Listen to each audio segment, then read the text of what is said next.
Bismillah walhamdulillah wa salatu wa salam ala rasulillah wa ala alihi wa sahbihi wa man ittaba'a huda.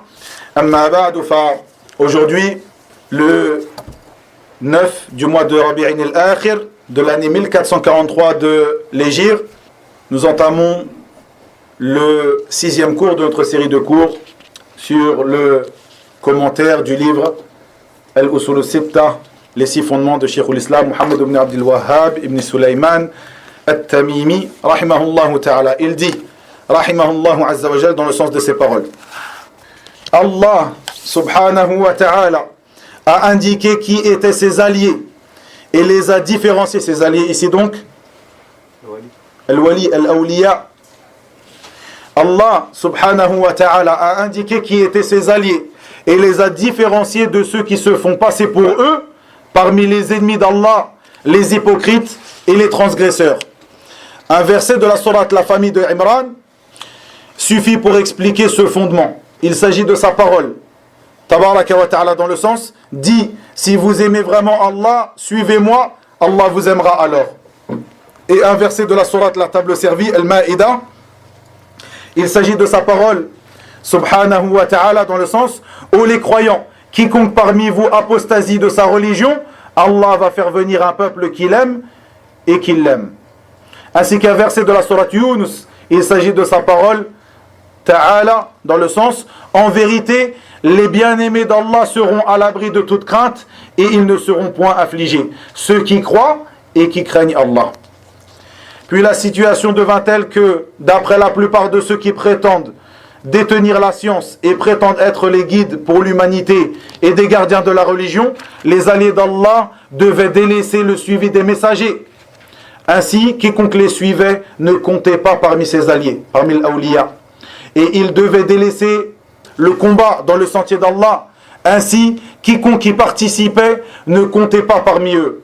Ils devaient également délaisser la foi et la piété. Ainsi, quiconque ainsi, quiconque s'emparait ne comptait pas parmi eux. Ô Seigneur, nous appellerons ton pardon et ta protection. Tu entends certes notre appel. Ce fondement est une réfutation à Soufiyya, les soufis, et ceux qui suivent leur voie, comme je l'ai dit dans le premier cours.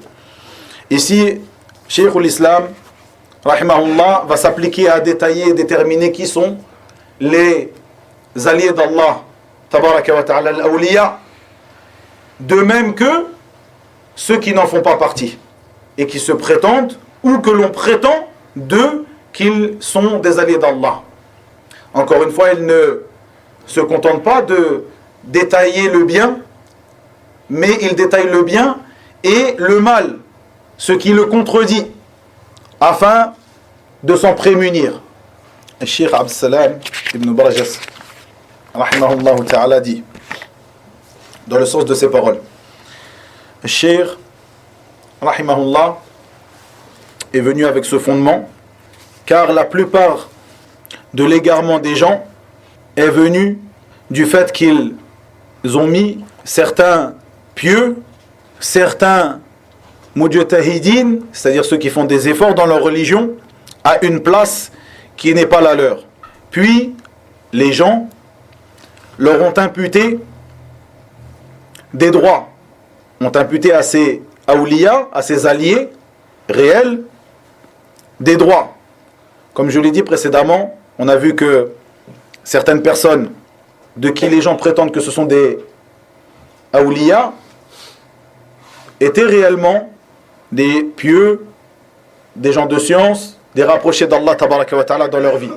Et certains n'en étaient pas. Et je reviendrai à cela à la fin du cours, insha'Allah ta'ala. Donc ils ont imputé, ces gens, à ces alliés d'Allah tabaraka wa ta'ala des droits. Et il se peut même que certains les aient adorés en dehors d'Allah tabaraka wa ta'ala. Donc, l'auteur a voulu, par ce fondement, éclaircir cette chose. Car la plupart des associations des gens est venue de leur attachement aux pieux, al-awliya. Et Allah tabaraka wa ta'ala a certes éclairci cela dans son livre. Et le législateur ne s'est pas contenté d'éclaircir et de détailler les caractéristiques des awliya, des alliés d'Allah. Plutôt, il a aussi détaillé dans son livre, Tabaraka wa Ta'ala, la différence qu'il y a entre les alliés d'Allah et les alliés de Shaitan. Car en effet, comme on va le voir dans le cours d'aujourd'hui, il y a les alliés d'Allah, Tabaraka wa Ta'ala. Qui sont les alliés d'Allah? Comme on l'a dit, tout croyant pieux, comme il est venu dans le verset de Surat Yunus, comme on a lu ici. Et les alliés de Shaitan. Donc on a les alliés d'Allah et les alliés de Shaitan. Comme le dit Cheikh Abd Salam ici, Allah Tabaraka wa Ta'ala ne s'est pas contenté dans son livre d'éclaircir et de montrer qui sont les alliés d'Allah, mais il a aussi déterminé et éclairci qui sont les alliés de Shaitan. Ici, Cheikh Abd Salam nous dit que l'auteur a commencé par détailler, dans ce fondement, de détailler, d'éclaircir qui sont les alliés de Ar-Rahman, le tout miséricordieux Tabaraka wa Ta'ala. Lorsqu'il dit, rahimahullah, un verset de la sourate La famille de Imran suffit pour expliquer ce fondement. Il s'agit de sa parole, dit, si vous aimez vraiment Allah, suivez-moi, Allah vous aimera alors. Et Cheikh Abd Salam de dire que l'auteur a évoqué ici ce verset afin d'éclaircir et de déterminer la réalité des alliés d'Allah Tabaraka wa Ta'ala. Et ce verset, même si elle est en relation avec le mahabba, c'est-à-dire l'amour qui doit être voué à Allah Tabaraka wa Ta'ala, mais il est venu avec ce verset afin de réfuter ce que certains parmi as-soufiyya, certains parmi les soufis ont fait comme exégèse de ce verset, ont fait comme tafsir de ce verset, en expliquant al-mahabba, l'amour qui est venu dans ce verset, par différentes exégèses, différents tafsirs faux. Et ils ont prétendu que les alliés al-awliya, les alliés d'Allah, étaient ceux qui étaient comme eux. C'est-à-dire as-soufiyya, lorsqu'ils sont venus pour expliquer ce verset et donner un tafsir de ce verset, ils ont expliqué ce verset par le fait que les alliés d'Allah al-awliya sont ceux qui sont comme eux. Dans leur égarement, ils ont dit que ce sont eux qui sont les aimés d'Allah. L'auteur a donc évoqué ce verset, car dans ce verset, ce verset est le juge entre le véritable amour et l'amour prétendu. Car ce verset est descendu à propos des juifs et des chrétiens qui prétendaient l'amour d'Allah et prétendaient être les bien-aimés d'Allah Tabaraka wa Ta'ala, mais qui n'ont pas suivi, donc les juifs et les chrétiens n'ont pas suivi la législation d'Allah Tabaraka wa Ta'ala, la législation du prophète Muhammad sallallahu alayhi wa sallam. Allah a donc fait descendre ce verset comme épreuve pour eux. C'est pour ça que ce verset, comment on l'appelle? Comment il est appelé ce verset? Ahsant Omar. Ayatul imtihan.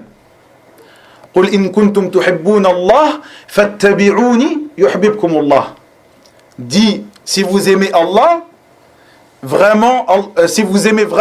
Allah, suivez-moi, Allah vous aimera alors. Ce verset est appelé, comme l'a dit Omar Zallahu Khayra, Ayatul imtihan, le verset de l'épreuve. Allah Azza wa Jalla a fait descendre ce verset sur les juifs et les chrétiens comme épreuve pour eux. Il vous met à l'épreuve, Tabaraka wa Ta'ala. Si vous aimez vraiment Allah, suivez donc le prophète, sallallahu alayhi wa sallam, le dernier des prophètes et messagers. Suivez donc sa législation, sallallahu alayhi wa sallam. Donc il dit, rahimahullah, Cheikh Abd Salam, Allah a donc fait descendre ce verset comme épreuve pour eux, en leur adressant ce message que il est impératif pour vous de nous donner une preuve de ce que vous prétendez comme amour pour Allah Tabaraka wa Ta'ala. Et ceci est la preuve. Le suivi de la sunna du prophète sallallahu alayhi wa sallam, de sa législation. Puis Cheikh Abd Salam de dire, ceci est donc une preuve que l'amour d'Allah Tabaraka wa Ta'ala pour ses créatures est lié au suivi du messager d'Allah sallallahu alayhi wa sallam. Puis Cheikh Ibn Uthaymin rahimahullah dit dans le sens de ces paroles, ce n'est pas toute personne qui prétend à al-walaya, c'est-à-dire ce statut de wali, ce n'est pas toute personne qui prétend al-walaya, donc ce statut de wali, qui en est vraiment un. Sinon, toute personne prétendrait cela. C'est-à-dire si la prétention d'être un wali, d'être un allié d'Allah, un bien-aimé d'Allah suffisait, tout le monde prétendrait cela. Mais plutôt, la personne, ça c'est une règle très importante qu'il va dire ici Cheikh Ibn Uthaymin rahimahullah, la personne qui prétend cela, qui prétend avoir ce statut, avoir atteint ce degré de wali, doit être pesé, doit être mis dans la balance du Coran et de la Sunna. Entre guillemets, ceci n'est pas la parole de Cheikh. Doit être mis dans la balance du Coran et de la Sunna. C'est-à-dire, ici Cheikh nous dit que cette personne, ses œuvres doivent être pesées. Dans quelle balance? La balance du Coran et de la Sunna. Si ses œuvres sont, comme on l'a évoqué précédemment, en concordance avec ce qui est venu dans le Coran et dans la Sunna, eh bien à ce moment-là, sa prétention sera véridique. Sinon, non. Il dit, rahimahullah, donc que ses œuvres doivent être pesées. Puis si ces œuvres sont construites sur la foi et la piété, il sera alors un wali, un bien-aimé d'Allah Azza wa Jal. Pourquoi construite sur la foi et la piété? Pourquoi est-ce qu'il a dit cela? Moi j'ai rapporté donc ce commentaire de la parole de Cheikh en disant que ces œuvres doivent être pesées dans la balance du Coran et de la Sunna. Et Cheikh Ibn Uthaymin ici rahimahullah a dit ces œuvres doivent être pesées et si elles sont construites sur la foi et la piété, alors ce sera vraiment un wali. C'est les deux piliers Ahsant. un wali. Ahsant. Ce sont les deux piliers de al-walaya, comme on l'a dit précédemment. Les deux piliers de al-walaya, de cette place, ce rang de wali, de bien-aimé d'Allah Azza wa Jal, quels sont-ils? Ces deux piliers. La foi et la piété. Quelle est la preuve? Abdallah, tfaddal. Ahsant. Le verset donc de Surat Yunus qu'on a évoqué, ceux qui ont cru et qui ont craint ou qui ont été pieux. Ceux-là sont les bien-aimés d'Allah Azza wa Jal, al-awliya. Donc il dit, rahimahullah, si son œuvre ou ses œuvres sont construites sur la foi et la piété, il sera un wali. Sinon, il ne sera pas un wali. De même que sa prétention d'être un wali, faites bien attention à cela, car as-soufiyya, les têtes parmi as-soufiyya, prétendent eux-mêmes être al-awliya. Ils le disent, je suis un wali d'Allah. Ou au moins, si certains d'entre eux ne le disent pas, ils entendent tous leurs suiveurs le dire et ils ne le réprouvent pas. Il dit, Cheikh Ibn Uthaymin ici, rahimahullah, sa prétention d'avoir atteint ce rang, d'être un wali, est une recommandation qu'il se fait pour lui-même. Et ceci va à l'encontre de la taqwa, de la crainte, de la piété. Le fait de se faire un éloge, une recommandation à soi-même ou de soi-même, un éloge à soi-même, ceci va à l'encontre de la piété.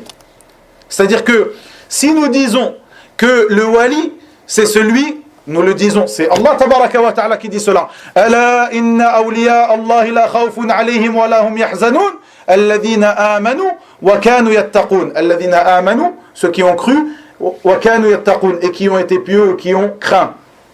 Nous disons donc que les deux piliers de al-walaya, les deux piliers pour être un wali, les deux conditions pour être un wali, ce sont la foi et la piété. Et Cheikh nous dit ici que si une personne prétend de sa propre personne d'être un wali, c'est une tazkiya pour sa propre personne. C'est une recommandation, c'est un éloge qu'il se fait à lui-même. Et l'éloge qu'il se fait à lui-même, c'est quelque chose qui est contredit at-taqwa, la piété. Donc à partir de là, juste par cette prétention d'être un wali, tu sais qu'il n'en est pas un. Vous avez compris le cheminement, la chose à laquelle veut arriver Cheikh par cela? Rahimahullah.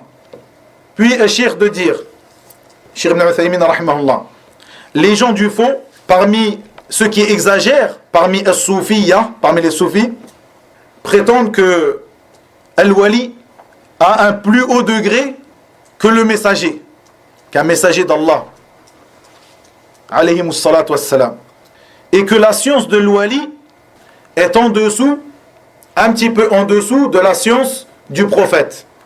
Il faut savoir que chez Soufiya, le prophète est au-dessus du messager. Le prophète, le rang de prophète est au-dessus du rang de messager. Je ne vais pas traiter ce sujet ici, mais voilà, c'est une chose qui est connue chez Soufiya, le fait qu'il place le prophète au-dessus du messager. C'est-à-dire qu'ils disent qu'il y a le prophète, et au-dessus du prophète, le rang de messager. Qu'il y a le messager, et au-dessus, qu'il y a le messager, et au-dessus du messager, le prophète. D'accord? Donc, il faut savoir que les soufis, ils disent que la science, donc que le wali est au-dessus, à un rang plus élevé que le messager, et que sa science est au-dessus de la science d'un messager, et un petit peu en dessous de celle du prophète. Ceci, je l'ai déjà expliqué, je vais juste y revenir rapidement ici. Je l'ai expliqué dans le cours numéro 2, si vous vous rappelez, et j'ai passé un bon moment avec vous sur cela, pour expliquer cela. Revenez à cet audio. Barakallahu fikum. Je vais revenir à ça rapidement. Et ceci d'après la parole de Ibn al-Arabi, qui disait Maqam al-wali fi barzakhin fuwayq ar-rasuli wa dun an-nabi. Donc la place de al-wali est dans une place intermédiaire, un petit peu au-dessus du messager et en dessous du prophète. Je vais expliquer cela ici. Avant, je rapporterai certaines paroles de Abu Muhammad ibn Hazm al-Andalusi, rahimahullah, qui est mort en quelle année? Ibn Hazm, qui est mort en quelle année? Ibn Hazm al-Andalusi est mort en 456 de l'Hégire. 456. Qui a quoi comme livre qui est connu? En particulier dans le fiqh. Un livre très connu, Ibn Hazm. Al-Muhalla. Al-Muhalla. Qui est un livre très connu dans Al-Fiqh. Il a aussi un livre qui s'appelle Al-Fisal. Et certains l'appellent Al-Fasl. Fi Al-Milali wal-Ahwa'i wal-Nihal. C'est un livre dans lequel il rapporte la croyance de beaucoup de sectes qui s'apparentent à l'islam. De même, dans ce livre, il rapporte la croyance des chrétiens. Et il s'étale sur le sujet. C'est un livre de référence pour connaître la croyance des chrétiens. Il s'étale sur le sujet. Donc dans son livre Al-Fasl ou Al-Fisal, il dit, dans le sens de ses paroles, rahimahullah, un groupe parmi les soufis ont prétendu que les alliés d'Allah, al-awliya, sont meilleurs que l'ensemble des prophètes et des messagers. C'est un groupe parmi les soufis. Car parmi les soufis, il y a beaucoup de groupes. Un groupe parmi eux ont prétendu 456. Il est mort, Ibn Hazm, en 456. Rahimahullah. Que vous fassiez bien attention parce qu'il y a beaucoup de sectes soufis qui sont apparues au fil des années, qui n'étaient pas présentes déjà à cette époque. Là, on parle à cette époque-là déjà. Il dit, un groupe donc parmi les soufis ont prétendu que les alliés d'Allah sont meilleurs que l'ensemble des prophètes et des messagers. Vous vous rappelez un petit peu ce que j'avais évoqué sur Al-Wali ou Al-Walaya, les rangs qu'il y a chez les soufis. Vous vous rappelez un petit peu? On avait dit qu'il y avait 3 étapes, 3 rangs. Vous vous rappelez quels sont-ils? Fadal. Le plus bas, c'est celui qui peut marcher sur l'eau. Le deuxième, il dissoit et c'est. Ahsant. Et le troisième, c'est un qutb. C'est un qutb. Et eux, ils considèrent que c'est comme si c'était Allah en fait. Ahsant. Pour résumer, Jazakallah khair. Pour résumer, Al-Wali, revenez à l'audio numéro 2 de ce cours, de l'explication des 6 fondements. J'avais détaillé ça, je ne vais pas le détailler ici parce qu'on n'a pas le temps.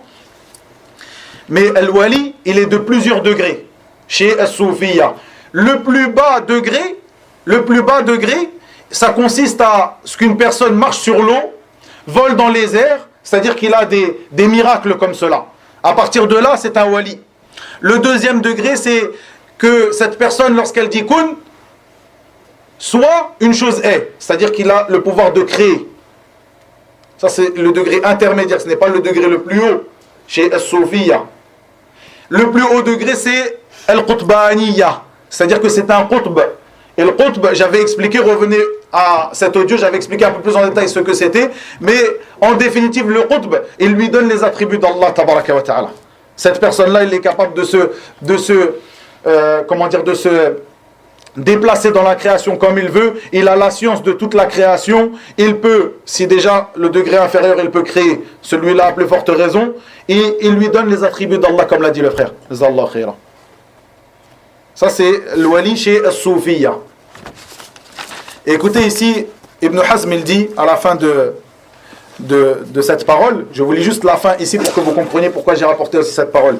Il dit, en gros, que nous avions entendu cela, ce qu'il rapporte, nous l'avions entendu, mais nous ne nous étions pas enquéris de cela. Nous n'avions pas vu cela réellement. Nous n'avions pas entendu. Nous l'avions entendu de certaines personnes. C'était rapporté que Soufia disent les choses qu'ils rapportent, mais nous n'avions pas vu réellement cette chose-là d'une personne qui se prétend de l'islam.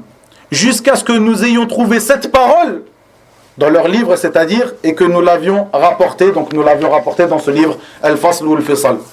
C'est-à-dire que c'est une chose que peut-être on entend dans le cours et on croit que ça n'existe pas, alors que c'est quelque chose qui est bien réel. Et il y a beaucoup de gens qui croient en ces choses que nous rapportons. Puis il dit, rahimahullah, ils ont dit, les soufis, celui qui a atteint le plus haut degré dans Al-Walaya, le fait qu'il est un wali, ça c'est un groupe de soufis encore une fois qui le disent, comme je l'ai dit, ils sont de nombreux groupes et il y a des différences entre eux. C'est celui qui a atteint le plus haut degré dans ce rang d'être un wali, eh bien les obligations religieuses ne lui incombent plus. Il ne prie plus, il ne jeûne plus, il ne donne plus l'aumône et autre que cela. Il lui est autorisé aussi de commettre tous les péchés.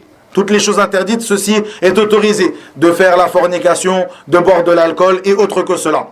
Vous savez que chez les soufis, il y a encore, dans beaucoup de sectes soufis, le droit de cuissage.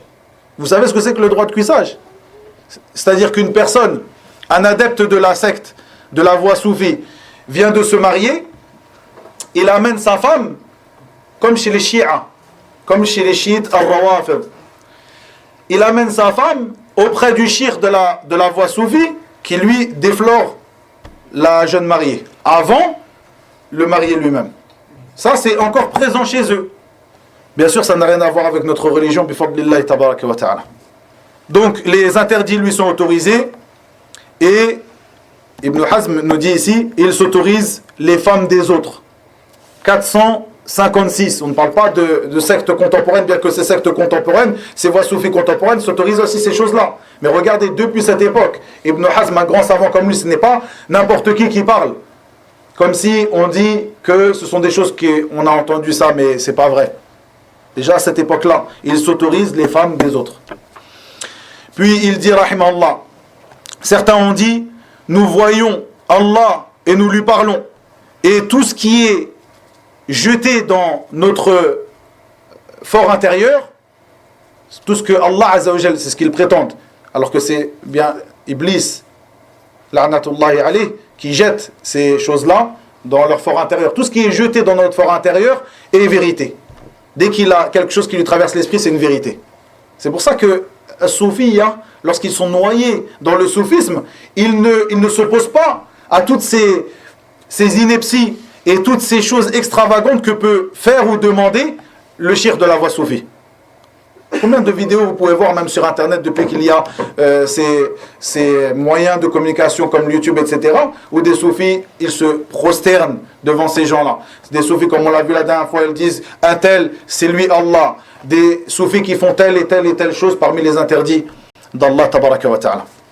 Puis il dit, Ibn Hazm, et sachez que tous ceux qui ont pratiqué ces interdits et ces choses qui sont de l'attrait de la mécréance et qui se prétendent de l'islam sont à la base soit des chiites, soit des soufis.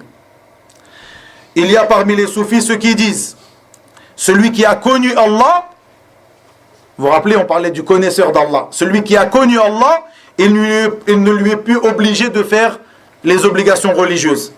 Al-Arif Billah, celui qui connaît Allah, celui qui connaît Allah, celui qui dit le Seigneur et le serviteur, et le serviteur et le Seigneur. J'aurais aimé savoir qui est celui qui est responsable juridiquement. Si tu dis Seigneur, celui-ci est un serviteur. Et si tu dis serviteur, si tu dis Seigneur, celui-ci est un serviteur. Et si tu dis Seigneur, eh bien, comment pourrait-il être responsable juridiquement? Ça, c'est la traduction approximative, vous vous rappelez, des paroles d'Ibn al-Arabi, al-Soufi, que j'avais rapporté dans ce cours-là. Il dit exactement cela. Il s'interroge. Si tu dis, il dit, puisque ça c'est la croyance, que toute chose dans la création est Allah. Tu leur demandes où il est Allah, ils disent partout. Nous, qui sommes des gens de la Sunna, si on demande à nos enfants où est-ce qu'il est Allah, ils répondent quoi? Fis sama, établi sur son trône. Stawa ala arshihi, tabaraka wa ta'ala. Eux, si tu leur demandes, il est partout. C'est ça la croyance de Wahdatul Wujud. Allah Azza wa Jalla est partout. De même que la croyance en Al-Hulul wal-Ittihad, c'est-à-dire que Allah Azza wa Jalla est présent dans toute chose. Il est partout et il est présent dans toute chose. Donc il dit que le Seigneur est le serviteur et le serviteur est Seigneur. Pourquoi est-ce qu'ils se prosternent devant leur shir de la voie soufie? Parce que leur shir, c'est lui Allah. Allah, il est partout, il est dans toute chose. Et pourquoi est-ce que eux, ils ne pratiquent aucune obligation religieuse et ils ne se préservent d'aucun interdit? Ou en tout cas, pourquoi ils ne pratiquent aucune obligation religieuse? Parce que c'est eux les seigneurs, comme il le dit ici dans cette poésie que je viens de dire. Si tu dis que c'est un seigneur, si tu dis que le serviteur est seigneur, comme eux ils le disent, eh bien comment pourra-t-il être responsable juridiquement? Si c'est lui le seigneur, pourquoi est-ce qu'il va prier et jeûner et autres? Terminons ici avec la parole d'Ibn Hazm, vous avez compris le sens. Donc on va terminer ici avec la parole de Cheikh al-Islam Ibn Taymiyyah rahimahullah, qui a un livre très important qui s'appelle Al-Furqan, le discernement entre les alliés du tout miséricordieux, entre les alliés du tout miséricordieux et les alliés de Ash-Shaytan. Al-Furqan, qui est un livre très important, et Cheikh al-Islam Ibn Taymiyyah rahimahullah a détaillé la différence qu'il y a entre eux. Avant cela, avant que j'oublie, comme je l'ai dit, certains qui sont pris comme awliya, sayyid, où les gens ils vont faire des pèlerinages tous les ans et autres. Vous vous rappelez, j'ai rappelé que certains d'entre eux étaient vraiment des pieux, des gens de science, comme par exemple ceux qui prennent la tombe de Al-Hussein, le petit-fils du prophète sallallahu alayhi wa sallam, le fils de Ali et Fatima, radiyallahu anhum. Sans aucun doute, Al-Hussein faisait partie des pieux de notre religion. Même si cette tombe présumée, comme on l'a dit, la tombe de la tête de Hussein, qui est présumée au Caire, il y en a une autre aussi en Iran, une autre en Irak, une autre en Syrie, et chacune est la tombe présumée de la tête de Hussein. Et on ne sait pas en définitive, si on regarde historiquement, nous les musulmans, qui sommes une communauté minutieuse, la communauté de l'Isnad, Ummatul Isnad, la communauté de la chaîne de transmission. C'est-à-dire qu'on ne rapporte pas une chose sans qu'il y ait une chaîne de transmission. Si on regarde historiquement, on ne sait pas où est la tête de Hussein, radiyallahu anhu. Le Hussein qui faisait partie des alliés d'Allah. De même que certains qui sont pris comme Al-Awliya, et malheureusement beaucoup d'entre eux, une petite parenthèse, comme on l'a dit aussi, vous le savez, même si cette personne était un wali, ça ne donne pas le droit d'aller auprès de sa tombe faire des invocations, de l'invoquer lui-même, de faire et de faire. Toutes ces choses-là, ce sont des choses qui ne sont pas de notre religion. Certaines sont du kufr, de la mécréance claire et nette, et d'autres sont des innovations religieuses dont Allah Azza wa Jalla n'a descendu aucune preuve. Mais ici, pour faire la différence et pour montrer la bêtise de ces gens-là, comment nous, la communauté de l'Isnad, de la chaîne de transmission, la communauté de la science, comment certains d'entre nous sont tombés dans ces bêtises, sans aucune science, ni livre clair qui nous éclaircit et qui nous montre la voie. Ici, comme je l'ai dit donc, certains d'entre eux étaient des pieux et certains n'en étaient pas. Vous vous rappelez, j'ai rappelé l'histoire de Abdus Salam al-Asmar en Libye. Il y a une autre histoire comme ça que je vais vous raconter, rapidement comme ça, l'histoire de Abu Sari'. Abu Sari', c'était, selon eux bien sûr, un grand pieux. dont beaucoup d'Égyptiens faisaient le pèlerinage jusqu'à son tombeau tous les ans. Son tombeau qui se trouvait à Al-Ain Sokhna, au bord de la mer Rouge. Il faisait le pèlerinage à son tombeau tous les ans. Nombre et nombre d'Égyptiens. Jusqu'à un jour, et en fait, comment dire, ce tombeau, il y avait plusieurs familles, grandes familles, à cet endroit-là, qui revendiquaient le tombeau pour s'occuper du tombeau et qui revendiquaient en fait, parce que, comme je l'ai dit dans les cours précédents, si vous vous rappelez, il y a à l'entrée de chacun de ces tombeaux une boîte. Vous savez ce que c'est, Sundur, An-Nudhur. Hein? La boîte des vœux.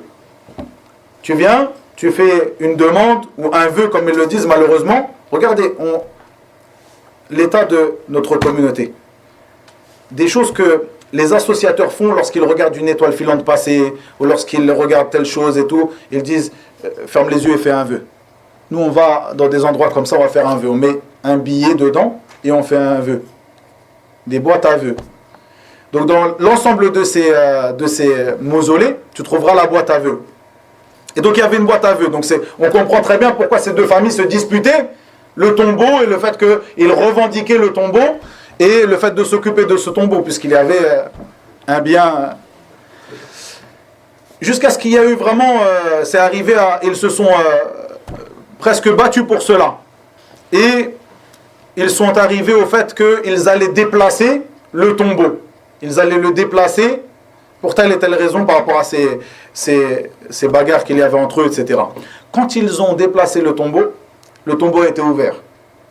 Ils ont trouvé quoi à l'intérieur? Une tête d'âne. C'est passé dans les journaux, dans la télé égyptienne. Le grand wali, As-Salih, Abu Sari' était en vérité une tête d'âne. Ça nous rappelle un petit peu l'histoire d'Abd Salam al-Asmar, où ils ont enterré son âne, et des années sont passées jusqu'à ce que l'endroit, le mausolée où l'âne a été enterré et finit par être adoré. Regardez, une tête d'âne. Tous ces gens qui sont venus depuis des années, ils faisaient le pèlerinage, c'était un endroit connu et reconnu. Abu Sari'. Voilà, c'était avant d'oublier. Je terminerai juste ici par la parole de Cheikh al-Islam Ibn Taymiyyah qui est très importante dans ce livre, le discernement, al-Furqan. Il dit, dans le sens approximatif de ces paroles, rahimahullah ta'ala. Il dit déjà, avant donc sa parole dans son livre al-Furqan, il dit, le hadith qui est le plus particulier concernant le rang de wali est le hadith de Abu Huraira, radiyallahu anhu, où il dit, sallallahu alayhi wa sallam, dans le sens de ces paroles. Donc Abu Huraira, radiyallahu anhu, rapporte que le messager d'Allah, sallallahu alayhi wa sallam, a dit, Allah le Très-Haut a certes dit. Donc c'est un hadith qudusi. C'est un hadith qudusi. Donc c'est un hadith qudusi, c'est-à-dire que c'est le prophète, sallallahu alayhi wa sallam, qui rapporte la parole d'Allah, tabaraka wa ta'ala. Certains parmi les savants disent que le sens vient d'Allah et ce sont les paroles du prophète sallallahu alayhi wa sallam, l'expression du prophète sallallahu alayhi wa sallam, mais la vérité c'est que al-hadith al-qudusi, ce sont les paroles d'Allah tabaraka wa ta'ala. Le sens et la parole d'Allah tabaraka wa ta'ala. Le prophète sallallahu alayhi wa sallam le rapporte comme tel. C'est un hadith qudusi. Donc le prophète sallallahu alayhi wa sallam dit, Allah le Très-Haut a certes dit, quiconque prend pour ennemi un de mes alliés, je lui déclare alors la guerre. Man aada li waliyan faqad adantuhu bil harb. Celui ou quiconque prend pour ennemi un de mes alliés, je lui déclare alors la guerre. Il n'y a pas une chose plus aimée par laquelle mon serviteur se rapproche de moi que ce que je lui ai obligé, ce que je lui ai rendu obligatoire. Ici, le prophète sallallahu alayhi wa sallam rapporte la parole d'Allah azza wa jalla où il détaille qu'est-ce que al-wali, parmi les caractéristiques du wali, celui donc qui œuvre les obligations religieuses. Mon serviteur ne cesse de se rapprocher de moi par des actes surérogatoires jusqu'à ce que je l'aime. Si je l'aime, je serai alors son ouïe par laquelle il entend, son regard par laquelle il voit, sa main par laquelle il prend, son pied par laquelle il marche. Ainsi, s'il me réclame, je lui donnerai, et s'il me demande refuge, je lui protégerai. Et Cheikh Ibn Uthaymin, rahimahullah, dans son explication de Al-Arba'in Nawawiyya, dit, lorsque Allah Azza wa Jal dit ici, si je l'aime, je serai alors son ouïe, par laquelle il l'entend jusqu'à la fin du hadith, ce n'est pas une preuve pour les soufis qui disent que Allah Azza wa Jalla est dans sa créature. Non, lorsque le prophète sallallahu alayhi wa sallam dit je serai alors son ouïe, et c'est ce que nous comprenons, et c'est ce que toute personne qui comprend correctement la langue arabe comprend lorsqu'elle entend cela, avec à l'appui les preuves ou le reste des preuves du livre d'Allah et de la sunna du prophète sallallahu alayhi wa sallam, comme le dit Cheikh Ibn Uthaymin, c'est-à-dire que Allah lui fait entendre. Allah lui fait entendre. Ce n'est pas comme une personne dont sa clairvoyance a été éteinte, mais plutôt Allah lui fait entendre. C'est ça le sens de « si je l'aime, je serai alors son ouïe ». Donc ce hadith-là est le hadith, comme il dit Cheikh l'Islam, le plus particulier concernant Al-Wali. Ici, Allah Azza wa Jalla nous détaille qui sont les awliya, qui sont ses serviteurs bien-aimés. Puis Cheikh l'Islam de dire, rahimahullah, celui qui ne s'est pas rapproché d'Allah en faisant les bonnes actions et en délaissant les mauvaises actions ne fait pas partie de l'awliya, ne fait pas partie des alliés d'Allah. Et il n'est pas permis à une personne de croire qu'il est un allié d'Allah. En particulier, si sa preuve sur le fait que c'est un allié d'Allah est al-mukashafat. Al-mukashafat, comme je l'ai évoqué dans un cours précédent, al-mukashafa, wal-wajd, wal-dhawq, toutes ces paroles-là, ce sont des paroles utilisées par as-soufiyya. Elles n'ont pas de base dans la sunna du prophète sallallahu alayhi wa sallam. Ils disent al-mukashafa, Allah Azza wa Jalla a levé le voile et m'a fait voir des choses. Al-wajd, après être entré en transe, j'ai trouvé dans mon esprit telle et telle chose et c'est venu d'Allah. Toutes ces paroles-là, ce sont des manières que les soufis ont de connaître ce qu'Allah Azza wa Jalla veut de eux. Masakin, tu as besoin de rentrer en transe, de tourner sur toi-même et de faire telle et telle chose pour savoir ce que Allah Azza wa Jalla veut de toi. Comment on sait nous ce que Allah Azza wa Jalla veut de nous? En lisant le livre d'Allah tabaraka wa ta'ala, en étudiant la sunna du prophète sallallahu alayhi wa sallam. Donc il dit en particulier si la preuve sur le fait que telle et telle personne est un wali, c'est al-mukashafa, comme je l'expliquais.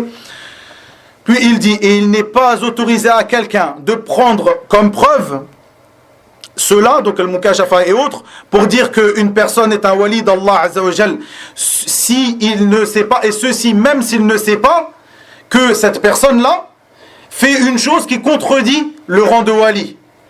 Qu'en est-il alors s'il sait de lui qu'il fait des choses qui contredisent le fait d'être un wali, le fait d'atteindre le rang de wali Allah, comme par exemple que cette personne, qu'il prétend être un wali, croit à la croyance qu'il ne lui est pas obligé de suivre le prophète Muhammad sallallahu alayhi wa sallam, comme on l'a vu précédemment, ou qui croit qu'il suit sa législation de manière apparente, mais en caché, il n'a pas besoin. La réalité de sa religion cachée, ce n'est pas dans son fort intérieur, ce n'est pas la législation du prophète sallallahu alayhi wa sallam. Ou qu'il croit que les alliés d'Allah Azza wa Jal ont une voie par laquelle ils arrivent à Allah, autre que celle des prophètes et messagers qu'il a envoyés à ses créatures, tabaraka wa ta'ala. Sur cela, celui qui aura montré al-walaya, qui aura montré aux gens qu'il était un wali, mais qui ne fait pas les obligations d'Allah, tabaraka wa ta'ala, qui ne s'écarte pas des interdits, plutôt même qui vient à pratiquer des choses qui lui sont interdites clairement et qui vont à l'encontre de ce rang de wali, celui-là ne sera sans aucun doute jamais un wali d'Allah tabaraka wa ta'ala. Et Cheikh l'Islam ici a détaillé dans son livre, et revenez ceux qui le peuvent à ce livre, Al-Furqan bayna awliya'i ar-Rahman wa awliya'i ash-Shaytan. Celui qui peut revenir à ce livre, donc le discernement entre les alliés de Ar-Rahman, le tout miséricordieux, et les alliés de Ash-Shaytan. Et il a détaillé aussi tout ce qui est en relation avec donc les alliés d'Allah, tabaraka wa ta'ala, les alliés de Ash-Shaytan, comment faire le discernement entre eux. De même que, et une chose qui est très importante, ce qui est en rapport avec Al-Karamat, c'est-à-dire les miracles. Et c'est sur ça que je vais terminer. Ils parlent des miracles. Ils disent, cette personne-là, c'est un wali, c'est un allié, car il a des miracles. Il marche sur l'eau. On a vu que le plus bas degré, c'est le fait de marcher sur l'eau et de voler dans les airs.